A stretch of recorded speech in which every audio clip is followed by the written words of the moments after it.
What is going on, everybody? How is everybody doing today? Welcome back here today to another Bleacher Report reaction video, and we're going to be doing their kind of new article from a couple days ago. We're going to be reacting to their top 100 player rankings from the 2020 NBA season. So obviously this is a little bit premature just because the season hasn't finished yet.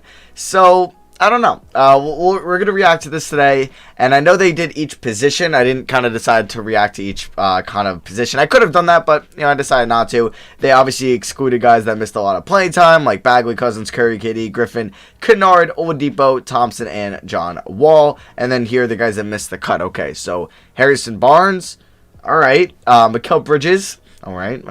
Bridges and Clark, and Dragic, okay. Those three I would maybe consider them. George Hill, Rashawn Holmes, Norman Powell. Wait, what?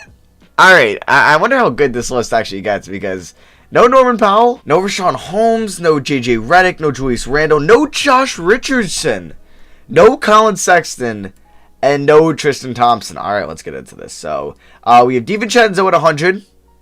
Okay, all right. Warren at 99, should be higher. Very underrated player in the NBA. Derek White, honestly, based off this season, I'm having Norman Powell over Derek White. I would have probably Josh Richardson over Derek White. I would even maybe consider the Corbel Cavs and Colin Sexton over Derek White. I would probably also have Dragic and Brandon Clark over Derek White. So, I don't know. Duncan Robinson, as much as I like him, I would have Norman Powell over Duncan Robinson as well. OG Anunoby, 96. Maybe he should be a little bit higher. So that was the first five. Then we got Karis LeVert at 95. Okay, he also missed some time. Did he? He missed a little time, right? Maybe I'm tripping. Davis Bertans at 94. Danny Green at 93. Marcus Morris at 92. And Mitchell Robinson at 91. As much as I love Mitch Rob, I feel like Norman Powell could maybe have a debate over him as well. So then we got Marcus Gasol at 90. Clint Capella at 89. Drummond at 88. All right. Capella, I guess he was good this year. He put up good numbers, but, I don't know. Some of these guys below, I maybe would have in front of Clint Capella, because he was also injured for the kind of January on. Drummond at 88, Whiteside at 87. I would probably not have Whiteside over some of these bigs. I don't know. Maybe I disagree with, I definitely disagree with Norman Powell missing the cut. And Brandon Clark and Goran Dragic. But it is what it is. We'll nitpick a little bit more when we get into, I guess, the top 50. So, let's go here into the, 86 is Lou Will. Alright. Jared Allen, I would probably have Lou Williams in front of him. I don't know. Maybe, Marcus Morris than Jared Allen, I feel. But, Allen was good this year. We better not see DeAndre Jordan. Robert Covington at 84. Oubre at 83, Miles Turner at 82, and Al Horford at 81. I would have Miles Turner in front of Al Horford, I think. I would have probably Oubre in front of Horford. Maybe, I think he's a little high. Tim Hardaway Jr. at 80. Fournier at 79. Draymond at 78. I feel like he could be lower than that. Joe Ingles at 77. Honestly, I think Norman Powell might have had a better year than Joe Ingles has. Jaren Jackson Jr., 76. I know I got to shut up about Norman Powell, but it was kind of disrespectful leaving him as an honorable mention this year. But Jaren Jackson Jr. at 76. Wait. What were the minute game restrictions? Because I feel like Isaac has played the same, if not less, amount of games than Luke Kennard. Luke Kennard's played in 922 minutes this year, and... Okay, he's played 949. I know they did say something about Luke Kennard meeting the threshold. So what did they say about that? Cleared minutes threshold, but needed more than 28 appearances to crack this list. But Jonathan Isaac only needed... I guess he did play 32. Alright, whatever. Let me get back to this. I gotta stop going back up. Alright, so, because we got a lot of names to go through. Jared Jackson Jr. at 76. Isaac at 75. Tucker at 74. Aaron Gordon at 73. Christian Wood at 72. And Patrick Beverley at 71. If we're going to count Isaac in here, I liked Isaac better than Aaron Gordon this year. That was just my personal opinion. All right, moving on here. We got DeJounte Murray at 70. That might be a little high. I feel like Murray was good this year, but he was a little rusty. Buddy Hield at 69. Dennis Schroeder at 68. He might win Sixth Man of the Year. I don't know if he should be that low. Valanciunas at 67, and then Devontae Graham at 66. Dennis Schroeder was better than Devontae Graham this year. I know he broke out. I know we want to call him most improved player, but he was better. 65 to 61, we got Derrick Rose, who I think will probably come in second in most improved player. Well, they're done. Their season's done. But Schroeder can definitely help his case. So, yeah, I think Schroeder's going to win it. I think D-Rose will be a close second. Bojan Bogdanovic at 64. Tobias Harris at 63. Will Barton at 62. And Ricky Rubio at 61. Yeah, I don't know. I feel like these guys, some of these guys are a little bit high. Maybe it's mainly Tobias Harris or Will Barton. But, Will Barton was solid this year. Ricky Rubio, okay. 60, Derek Favors. I like kind of where they give him respect. Montrezl Harrell at 59. Brook Lopez 58. Steven Adams 57. Lonzo Ball 56. Lonzo Ball ahead of Goran Dragic. Maybe I'm overrating Goran Dragic this year. Let me just look up his splits because I swore he was just better in my mind, but maybe he wasn't. I'm overrating Goran Dragic. He averaged 16 points, 5 assists, shot 37 from 3. Yeah, he was a guy coming off the bench this year. Okay. Maybe I'm overrating him just a tad bit, but he still had a very solid season. But Lonzo Ball, he broke out for him this year, so I'm fine with 56, I guess. 55, Serge Ibaka. 54, Marcus Smart. That's maybe a little low for one of the better defenders in the league this year.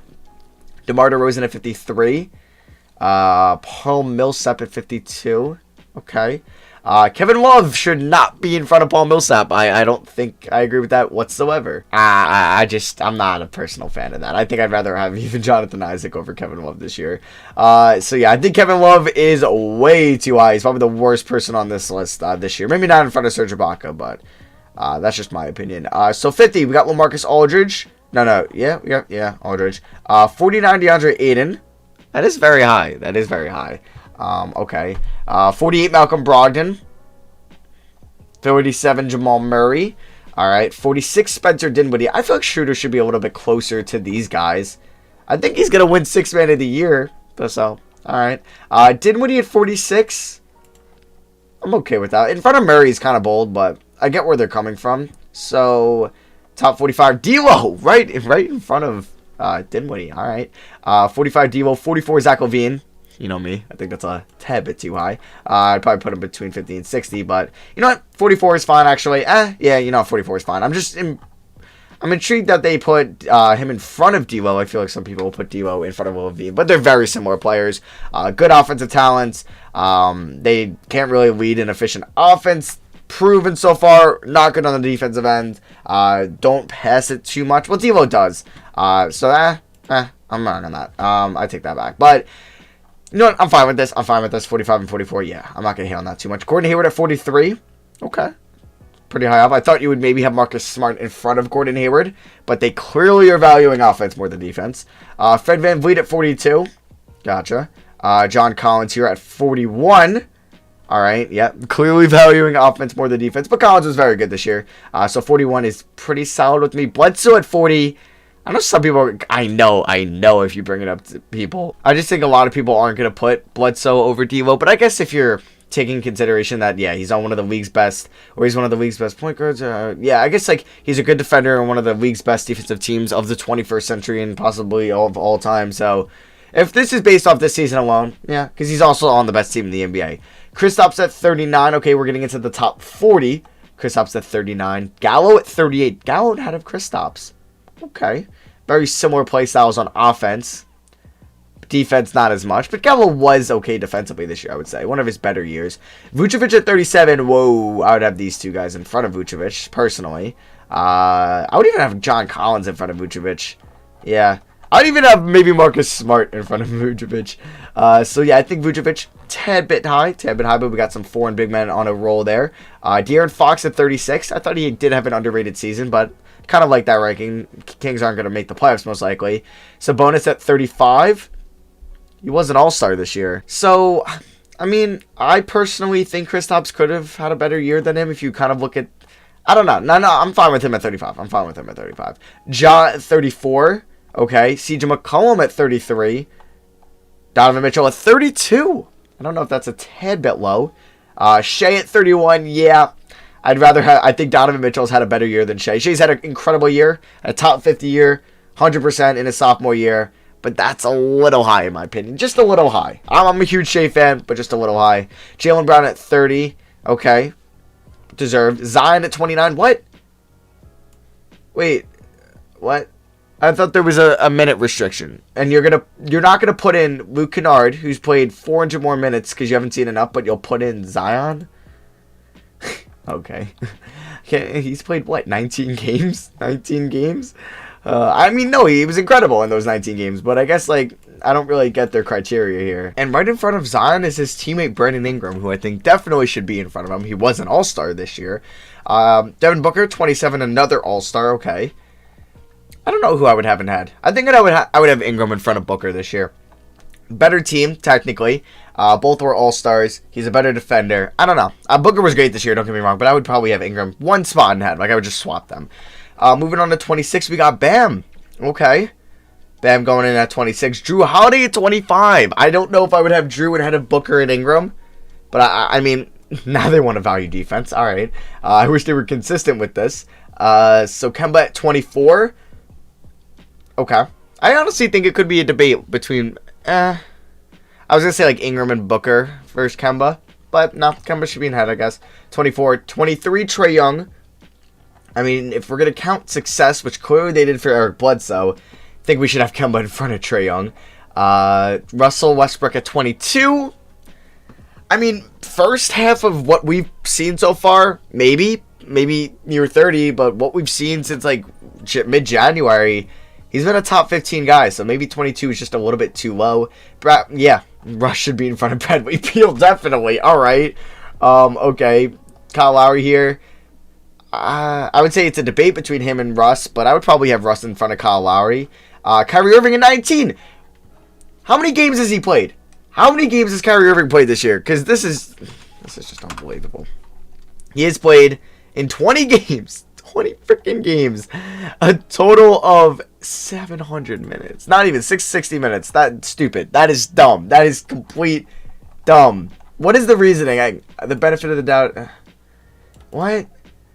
I don't get this. I mean, I guess, yeah, they were a better team when he was on the floor, but I don't know. I hate that sometimes. All right, well, that's I think the big dumb one of this article so far. Rudy Gobert at 18. All right, he's probably going to win defensive player. He'll finish top 3, get a defensive player of the year. Pascal at 17. Okay. Paul George at 16. Gotcha. 15, Ben Simmons. All right, they got Ben Simmons at 15. They're going to value his defense. Cat at 14. Offensively, yeah, but defensively and team success, God, no. Damn. Don't like that. Chris Paul at 13. Because, okay, all right. So when you matter numbers and like sheer just star power, like in a season skill-wise, Chris Paul really isn't like a superstar. He's a good player. He's a winning player. And that's probably why they have him at 13. But then why the hell are you going to have Cat right behind him who is the complete opposite of Chris Paul? He puts up monster offensive numbers. Chris Paul doesn't put up monster offensive numbers. He puts up good all-star numbers, but like Cat puts up amazing numbers. Chris Paul can play defense. Cat can't play defense. Cat is on he's the best player on a losing team, and Chris Paul's the best player on a team overachieving. And the Wolves are probably underachieving this year as the best player. So I don't get why these players are so close. I think Russell Westbrook should be in front of Karl-Anthony Towns. I don't know how you don't have Rudy Gobert in front of Karl-Anthony Towns, who didn't win a game at one point from like October to March or October to February. So, or like he never personally won a game. So I don't know. I think that's the Kyrie and Cat one's a little too high for me. Embiid at 12. Okay. Tatum at 11. Gotcha. Middleton at 10. What? I mean, okay. I mean, like, I think he's near the Tatum area, so I'm guessing they're going to have Jimmy Butler ahead of Middleton and Tatum, which I think is a debate, but okay. All right. I mean, I'm a Middleton fan. Would I have him around 10? I'd probably have him more towards 15. You could probably make a debate Russell Westbrook over Chris Middleton, but it is what it is. All right. Jimmy Butler at 9. I think they're very similar this year, but obviously Jimmy's the best player on his team. Middleton's the second best player on his team. 8, we're going to have AD. Ooh. Might be a little bit low, but we'll find out who's in front of him. Lillard at 7. I mean, okay. Okay. Jokic at 6. Gotcha. I could have AD in front of Jokic. I think that could also be a debate. Luka at 5. So who's the top 4? Kawhi, LeBron, Giannis, and James Harden. So Harden, I'm going to guess, is going to be 4. I would consider having Luka ahead of Harden, maybe? I don't know. So we have Harden at 4. Let's see who 3 is going to be. So 3 is Kawhi. Okay, obviously the load management and stuff like that. Who's going to be 1? It's going to be Giannis, right? Yeah, because he'll win MVP this year. So LeBron at 2 and Giannis at 1. Honestly, that's my top 3. I would probably maybe do a little bit different stuff here. Maybe Luka up to 4, Harden down to 5. Maybe AD in front of Jokic and Lillard. Maybe that's my personal opinion. I wouldn't have Karl-Anthony Towns that high. Middleton a little too high, and then I wouldn't have Kyrie that high whatsoever. So yeah, that is going to be my reaction to this list. Let me know if you guys disagree with anything I said or with the article, or agree with what I said or the article in the comment section below. I would look at the 1,900, almost 2,000 comments, but I'm not signing into a Bleacher Report account. So yeah, that is going to be for me. Thank you all for watching. I hope you guys did enjoy the video. I will leave a link to the article in the description if you want to check it out for yourselves. Drop a like if you guys do enjoy. The second episode of the Ultimate Rebuilding series will be out tomorrow. Thank you all for watching. I love you guys, and I'll see you guys next video. Peace.